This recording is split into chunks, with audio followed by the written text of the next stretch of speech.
You can't go to South by Southwest. In fact, you can't even go to Austin without making sure you eat some really good barbecue.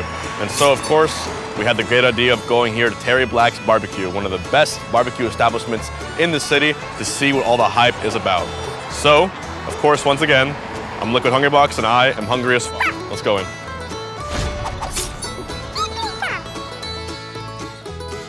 This is a very popular place given by the line outside and just the sheer amount of people who are here 5 minutes before this restaurant even opened.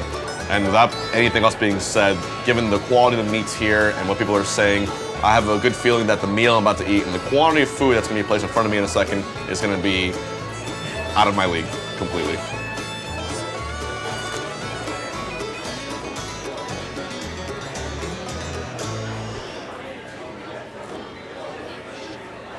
So in usual keeping with HAF tradition, we approached the chef, the cooks behind these great meats, and we asked them, what are the 3 most ordered meats here, and what are the 3 most ordered sides here?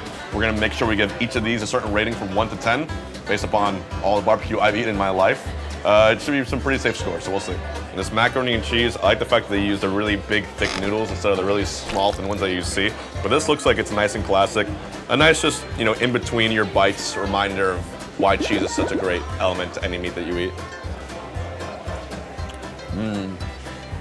They already gave me a little bit of nostalgia. It's definitely very light, it's creamy. It doesn't have too much punch to it. It's just very, very, not too much in your face mac and cheese, but I think the reason they do it is because they want to make the meats the star of the dish, and as a noodle drops in my pants, it's all good. But yeah, that's phenomenal. That's an easy 8 or 9 out of 10 on macaroni and cheese. Definitely solid.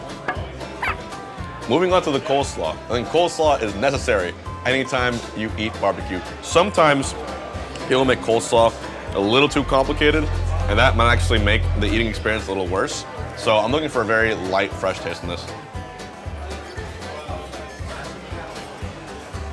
I would have liked to see the coleslaw chopped a little more finely, because when you get into this, sort of the onions are very long strands, like you see right there. I mean, I personally don't mind it. For a lot of people, they might turn them off. But in general, it still has a nice light taste to it. It's also a good palate cleanser between meats because it's a very, very strong contrast to what a meat would taste like. So pretty good on the coleslaw. I'll give it like a 7.5. And strangely, you would think that most barbecue places would recommend either baked beans or the cornbread, but they give us green beans. So I have a feeling that for some odd reason, the green beans here might be something special. So we'll take a whole one and see how it is. Wow. Well, these are like so soft and so just like, it's a surprising texture to these green beans that I wouldn't normally expect. Wow. I'd probably give these a 9. I actually haven't eaten green beans like that. That's very surprising. So I'll see which one of these 3 sides I keep going to back and forth. But now, let's get to the star of the show. 3 meats, 3 barbecue sauces. I'm gonna try the combinations. So we have original barbecue sauce here. Spicy. And of course, sweet. Now, I don't even know where to start here, but I guess this gigantic beef rib that literally, as I picked it up, slid off the bone from gravity might speak to how tender it is. We get a half bite there. Beautiful. Oh yes. Put a little bit of the sweet barbecue sauce on it, just like that.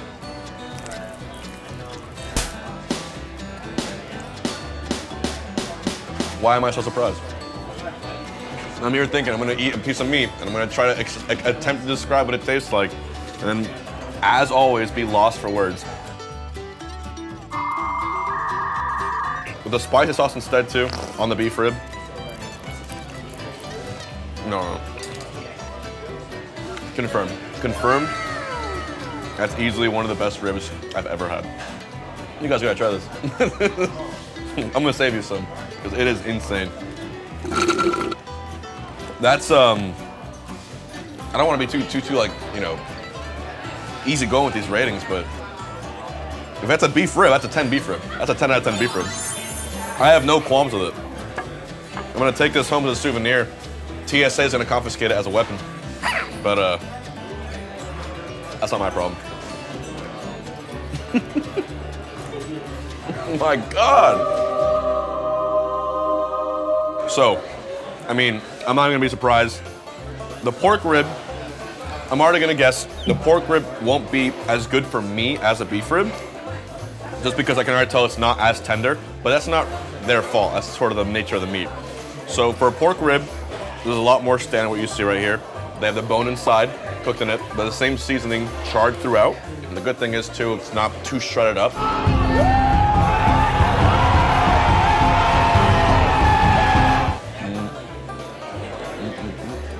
Comparing the beef rib and the pork rib, which you shouldn't, but I do. Pork rib, it definitely has a nice smoky taste to it. It's probably not been cooked as long as a beef rib, but they cooked it well. The meat has more chew to it, but I think the seasoning of the beef rib is actually a lot better. But you know, it's still executed very, very, very well. If I came back here, I would choose a beef rib over the pork rib in a heartbeat.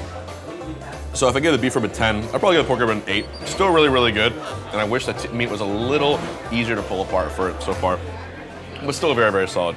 And now we get to what I've always called the king of meats, my favorite meat in any go-to place in barbecue, and the standard for how good it is, brisket. Beef brisket, one of the most tender cuts of meats. So at this point, I'm gonna try to go for a moist piece. I like when you're looking at it and just a little bit of fat is coming down. It's like, okay, you know this is fresh. Early predictions, it's not gonna top the beef rib for me. That's already, I ate that one first and it was already like, done.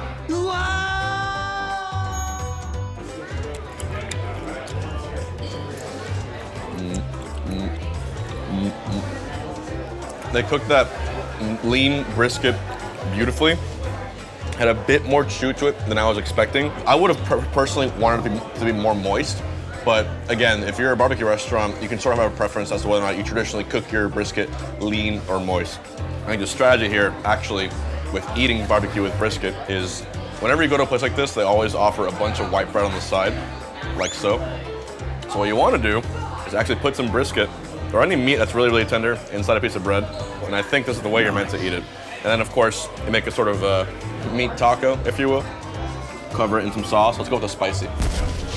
So here you go. Spicy brisket taco.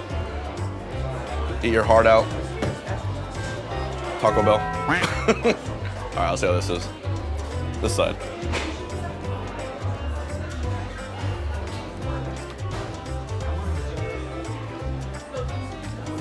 I wouldn't say it's my all-time favorite brisket, but in terms of the standard that Austin holds to meat, I can see why people come here a lot. That is very, very excellent. I'm gonna give that brisket probably an 8.5. Took one more bite of it.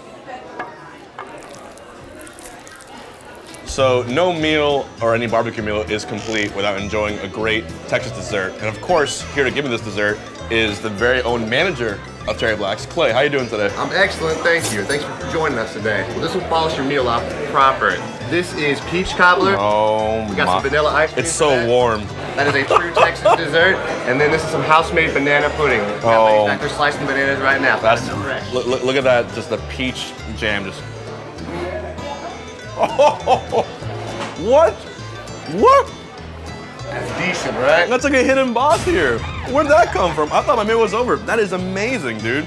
I'm gonna go into this one. This is the banana pudding. Banana pudding. So peach cobbler banana pudding. Yeah, this like I was saying with the mac and cheese, this has a huge feeling of nostalgia for me.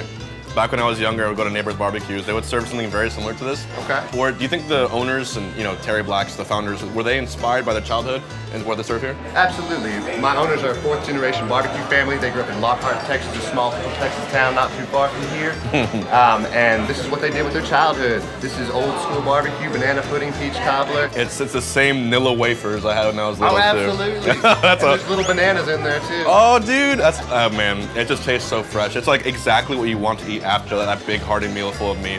And of course, now if I was saying nostalgia, I literally ate these in middle school.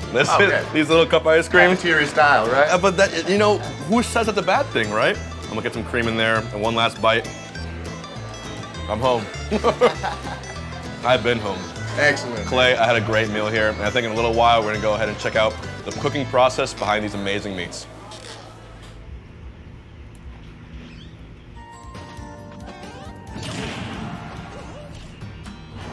So right now, you see, I got a fattier side of the brisket here, leaner side of the brisket right here. Okay, gotcha.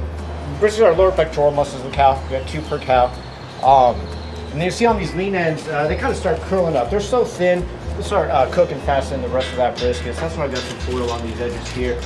Help save a lot of moisture. That will suck out a lot of moisture from that whole lean So side. you put the foil on there because one of the parts might cook a little too quickly, and it's the sort of way to slow it down? Exactly. Okay. Yeah. Then, like I said, as far as seasoning on here, it's salt and pepper. Nice and simple. And then you have the little thermometer here. It's smoked, barbecue, or grill. It's always on smoke. Yeah. These are about an 8-hour smoke time on these guys Look here. at those bones. Oh my goodness. That's one of the smaller racks we got right there. Small. Yeah. Man. So that's about halfway through the cook on those. You can see that's still pretty hard. So all the salt and pepper just like crumbled on there beautifully throughout the entire thing. You guys cover every single angle of it. oh yeah. Yeah, these will get trimmed and seasoned the day before. So these are sitting overnight in that salt and pepper. That salt will help pull a lot of moisture out of that meat overnight. Yeah, and so like Clay was saying, it's just a man, meat, and fire, right? Yeah. Nothing else too complicated. Yep. You take your meat covered in salt and pepper, put it into the pit, let it do its work. Wow. That's heavy. Yeah, I got counterweights up top. Okay, I see.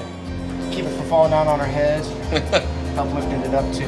Do you guys have any plans of getting any new meats to the menu anytime soon, or are you gonna keep it the same way it's been for this whole time? Keep pretty traditional. Okay, good. Yeah, so we can get to mess around with stuff here. Right. Just for ourselves, but Why ruin something perfect, right? right. All right, man. Thank you, Jeff. Yeah, thank Appreciate you. it. All right. Take care. And that's how you make some meat.